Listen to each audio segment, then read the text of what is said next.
നിങ്ങളുടെ ജീവിതത്തിൽ എപ്പോഴെങ്കിലും നിങ്ങൾ അർഹിക്കുന്ന പരിഗണനയോ സ്നേഹമോ ലഭിക്കാതെ പോകുന്നതായി നിങ്ങൾക്ക് തോന്നിയിട്ടുണ്ടോ? എത്ര കഠിനമായി അധ്വാനിച്ചിട്ടും കൂടെയുള്ളവർക്ക് എത്രയൊക്കെ നന്മ ചെയ്തിട്ടും ആരും നിങ്ങളെ ഒരു കാര്യമായി ഗൗനിക്കുന്നില്ലെന്ന് നിങ്ങൾക്ക് അനുഭവപ്പെടുന്നുണ്ടോ? എങ്കിൽ ഒരു നിമിഷം ചിന്തിക്കുക. എന്തുകൊണ്ടാണ് ചില ആളുകൾ ഒരു മുറിയിലേക്ക് കടന്നുവരുമ്പോൾ അവിടെയുള്ളവരെല്ലാം എഴുന്നേറ്റ് നിന്ന് ബഹുമാനിക്കുന്നത്? എന്തുകൊണ്ടാണ് ചിലരുടെ വാക്കുകൾക്ക് മറ്റുള്ളവർ എതിർപ്പില്ലാതെ അനുസരണ നൽകുന്നത്? ഇത് വെറും ഒരു ഭാഗ്യമല്ല, പാരമ്പര്യമായി കിട്ടുന്നതുമല്ല. ഇത് ഒരു കലയാണ്. മനുഷ്യന്റെ മനസ്സിനെ മനസ്സിലാക്കി സാഹചര്യങ്ങളെ വരുതിയിലാക്കാനുള്ള അപാരമായ കഴിവ്. ഇന്ന് നമ്മൾ സംസാരിക്കാൻ പോകുന്നത് സാധാരണക്കാരായ നമ്മളെപ്പോലുള്ളവർക്ക് രാജാക്കന്മാരെപ്പോലെ ചിന്തിക്കാൻ പഠിപ്പിച്ചു തന്ന ആ വലിയ ഗുരുവിനെക്കുറിച്ചാണ്. ആചാര്യ ചാണക്യൻ. ഭാരതം കണ്ട ഏറ്റവും വലിയ നയതന്ത്രജ്ഞനും സാമ്പത്തിക വിദഗ്ധനും തത്വചിന്തകനും. വെറുമൊരു സാധാരണ ബാലനായിരുന്ന ചന്ദ്രഗുപ്തനെ ഭാരതത്തിന്റെ ചക്രവർത്തിയായി മാറ്റിയ ചാണക്യൻ കേവലം ചരിത്രത്തിലെ ഒരു ഏടല്ല. അദ്ദേഹം പഠിപ്പിച്ച തന്ത്രങ്ങൾ ഇന്നും നമ്മുടെ തൊഴിലിടങ്ങളിലും കുടുംബജീവിതത്തിലും സാമൂഹിക ബന്ധങ്ങളിലും ഒരുപോലെ പ്രായോഗികമാണ്. പലപ്പോഴും നമ്മൾ കരുതുന്നത് ചാണക്യതന്ത്രങ്ങൾ എന്നത് മറ്റുള്ളവരെ ചതിക്കാനോ കുതന്ത്രങ്ങൾ പ്രയോഗിക്കാനോ ഉള്ളതാണെന്നാണ്. എന്നാൽ അത് തെറ്റാണ്. ചാണക്യനീതി എന്നത് അതിജീവനത്തിന്റെ പാഠമാണ്.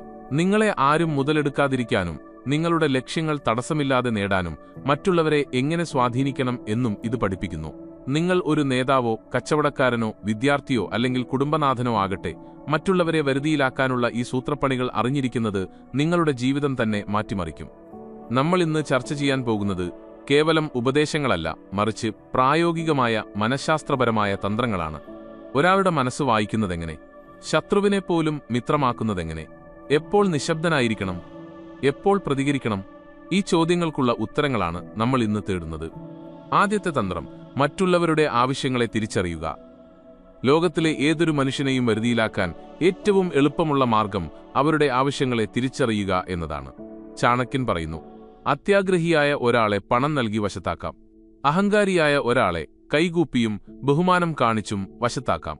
വിഡ്ഢിയായ ഒരാളെ അവന്റെ തെറ്റായ അഭിപ്രായങ്ങളെ അനുകൂലിച്ച് വശത്താക്കാം. എന്നാൽ അറിവുള്ളതും പണ്ഡിതനുമായ ഒരാളെ സത്യം പറഞ്ഞുകൊണ്ട് മാത്രമേ വശത്താക്കാൻ കഴിയൂ. ഇതിനർത്ഥം എന്താണെന്ന് ചിന്തിച്ചിട്ടുണ്ടോ? എല്ലാവരോടും ഒരേ രീതിയിലുള്ള പെരുമാറ്റം വിജയിക്കില്ല എന്നാണ്. പലപ്പോഴും നമ്മൾ പരാജയപ്പെടുന്നത് ഇവിടെയാണ്. നമ്മൾ എല്ലാവരോടും ഒരേപോലെ സംസാരിക്കുന്നു, ഒരേപോലെ പെരുമാറുന്നു. എന്നാൽ മനുഷ്യർ വ്യത്യസ്തരാണ്. നിങ്ങളുടെ മേലധികാരിയെ സ്വാധീനിക്കാൻ ഉപയോഗിക്കുന്ന തന്ത്രം നിങ്ങളുടെ ജീവിത പങ്കാളിയോട് നടക്കില്ല. സുഹൃത്തിനോട് പെരുമാറുന്നത് പോലെ ശത്രുവിനോട് പെരുമാറാൻ കഴിയില്ല. ഇതൊരു മാനസികമായ കളിയാണ്. നിങ്ങൾ ആരെയാണോ വരുതിയിലാക്കാൻ ആഗ്രഹിക്കുന്നത് അവരുടെ ഏറ്റവും വലിയ ദൗർബല്യം അല്ലെങ്കിൽ ആഗ്രഹം എന്താണെന്ന് കണ്ടെത്തുക. ചിലർക്ക് പണത്തോടായിരിക്കും ആഗ്രഹം, ചിലർക്ക് പ്രശസ്തിയോട്, ചിലർക്ക് അധികാരത്തോട്. ഒരാൾക്ക് എന്താണോ വേണ്ടത് അത് നൽകാൻ കഴിയുന്ന ഒരാളായി നിങ്ങൾ മാറിയാൽ ആ വ്യക്തി നിങ്ങളുടെ നിയന്ത്രണത്തിലാകും. ഇതിനെ ആശ്രയത്വം എന്ന് പറയാം. മറ്റുള്ളവർക്ക് നിങ്ങളെ ഒഴിച്ചുകൂടാനാവാത്ത അവസ്ഥയിലേക്ക് കാര്യങ്ങൾ എത്തിക്കുക. അവർക്ക് ആവശ്യമുള്ള കാര്യം നിങ്ങളിലൂടെ മാത്രമേ നടക്കൂ എന്ന സാഹചര്യം സൃഷ്ടിക്കുക. അപ്പോൾ അധികാരം താനെ നിങ്ങളുടെ കൈകളിലെത്തും. ഇത് കേൾക്കുമ്പോൾ സ്വാർത്ഥതയാണെന്ന് തോന്നാം. പക്ഷേ ലോകം പ്രവർത്തിക്കുന്നത് ഇങ്ങനെയാണ്. കൊടുക്കൽ വാങ്ങൽ രീതി.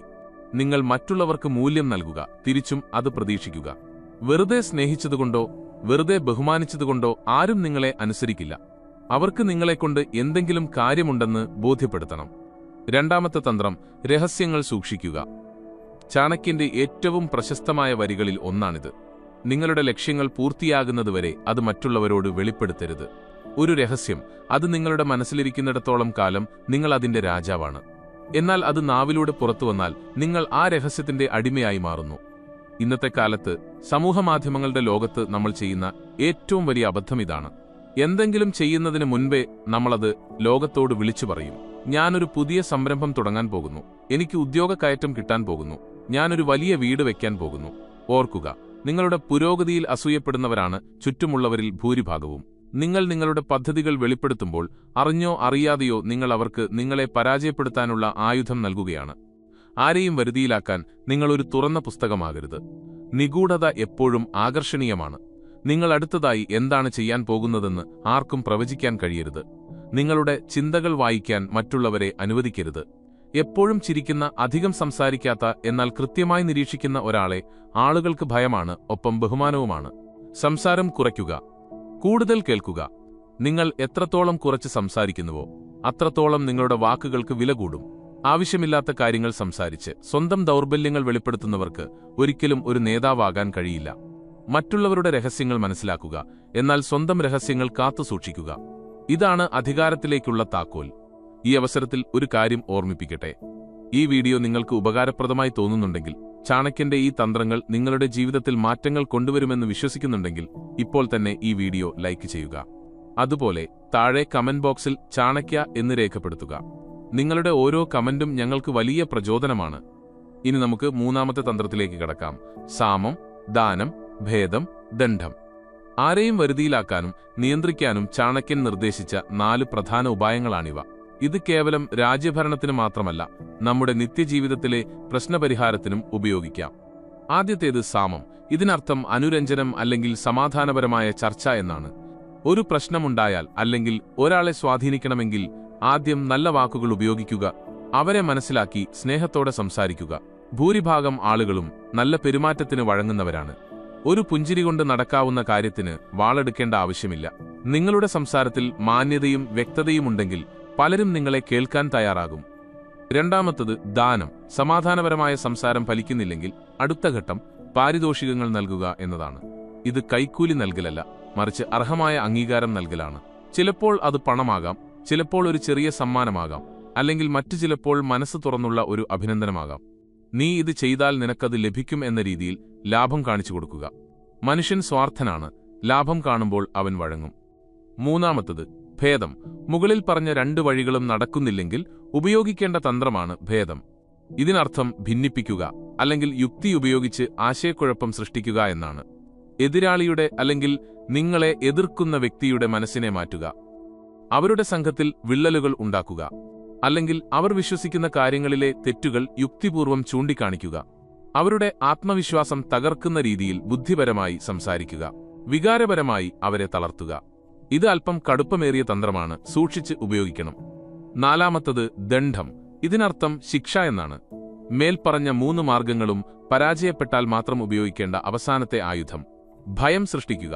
ചില ആളുകൾ ഭയത്തോട് മാത്രമേ പ്രതികരിക്കൂ. നിങ്ങളുടെ കരുത്ത് കാണിച്ചു കൊടുക്കുക. ഒരു സ്ഥാപനത്തിലാണെങ്കിൽ ജോലിയിൽ നിന്ന് പിരിച്ചുവിടുമെന്ന മുന്നറിയിപ്പ് അല്ലെങ്കിൽ നിയമപരമായ നടപടികൾ, ഇവയെല്ലാം ദണ്ഡമാണ്. ഓർക്കുക, ഇത് അവസാനത്തെ വഴിയാണ്. തുടക്കത്തിലെ ദണ്ഡം പ്രയോഗിച്ചാൽ നിങ്ങൾ ഒരു ക്രൂരനായി മുദ്രകുത്തപ്പെടും. എന്നാൽ ആവശ്യമുള്ള സമയത്ത് കടുപ്പത്തിൽ പെരുമാറാൻ അറിയില്ലെങ്കിൽ നിങ്ങൾ ദുർബലനായി കണക്കാക്കപ്പെടും. ഈ 4 ഉപായങ്ങളും സന്ദർഭത്തിനനുസരിച്ച് മാറി മാറി ഉപയോഗിക്കാൻ അറിയുന്നവനാണ് യഥാർത്ഥ ബുദ്ധിമാൻ. ഒരേ ആയുധം എല്ലാ യുദ്ധത്തിലും വിജയിക്കില്ല.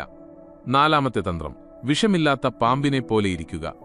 ചാണക്യൻ പറയുന്നു, പാമ്പിന് വിഷമില്ലെങ്കിൽ പോലും അത് പത്തി വിടർത്തി വിഷമുള്ളതുപോലെ അഭിനയിക്കണം. ഇത് വളരെ ആഴമേറിയ ഒരു തത്വമാണ്. ഈ ലോകം ദുർബലരെ ചവിട്ടിമെതിക്കാൻ കാത്തുനിൽക്കുന്ന സ്ഥലമാണ്. നിങ്ങൾ വല്ലാതെ നല്ലവനാകാൻ ശ്രമിക്കരുത്. കാട്ടിൽ ആദ്യം മുറിച്ചുമാറ്റപ്പെടുന്നത് നേരെ നിൽക്കുന്ന മരങ്ങളാണ്. വളഞ്ഞ മരങ്ങൾ അവിടെ തന്നെ നിൽക്കും. അതുപോലെ വല്ലാതെ സത്യസന്ധരും വല്ലാതെ നിഷ്കളങ്കരുമായ ആളുകളാണ് ആദ്യം പ്രശ്നങ്ങളിൽപ്പെടുന്നത്.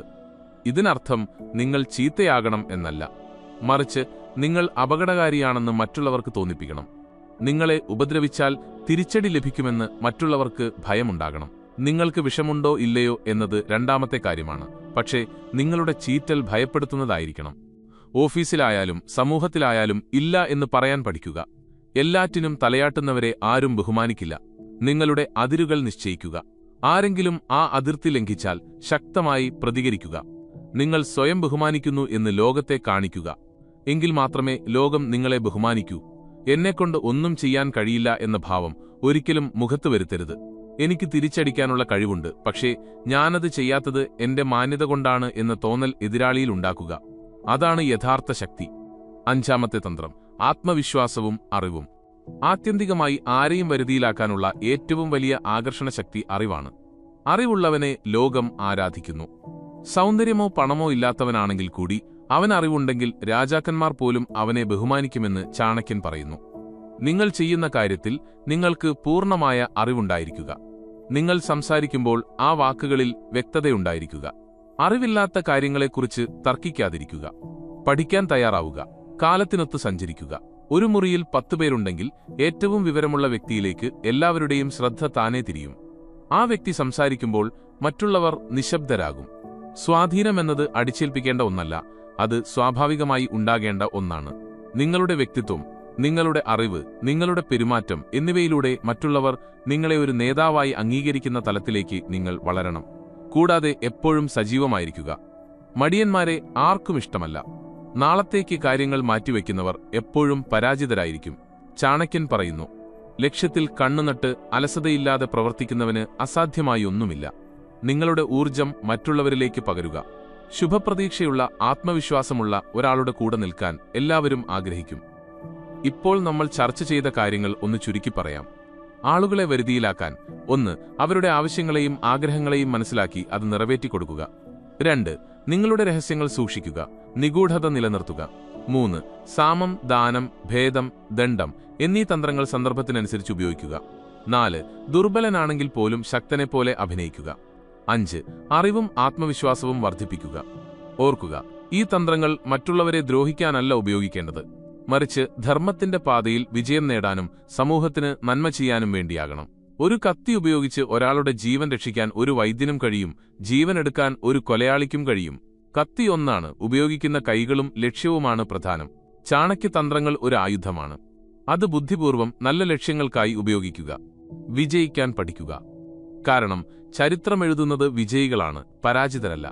നിങ്ങളൊരു രാജാവാകാൻ ജനിച്ചവനാണ്, അടിമയാകാനല്ല. നിങ്ങളുടെ നിയന്ത്രണം മറ്റൊരാളുടെ കൈകളിൽ കൊടുക്കാതിരിക്കുക. നിങ്ങളുടെ ജീവിതത്തിന്റെ തേരാളി നിങ്ങൾ തന്നെയാകുക. നിങ്ങളുടെ ജീവിതത്തിൽ വിജയിക്കാൻ ഇതിൽ ഏത് തന്ത്രമാണ് ഏറ്റവും കൂടുതൽ സഹായിക്കുക എന്ന് നിങ്ങൾക്ക് തോന്നുന്നു? സാമമാണോ, ദാനമാണോ, അതോ ദണ്ഡമാണോ? നിങ്ങളുടെ അഭിപ്രായം താഴെ കമന്റ് ചെയ്യുക. അതുപോലെ വീഡിയോ ഇഷ്ടപ്പെട്ടെങ്കിൽ ലൈക്ക് ചെയ്യാനും മറ്റുള്ളവരിലേക്ക് എത്തിക്കാനും മറക്കരുത്. നന്ദി.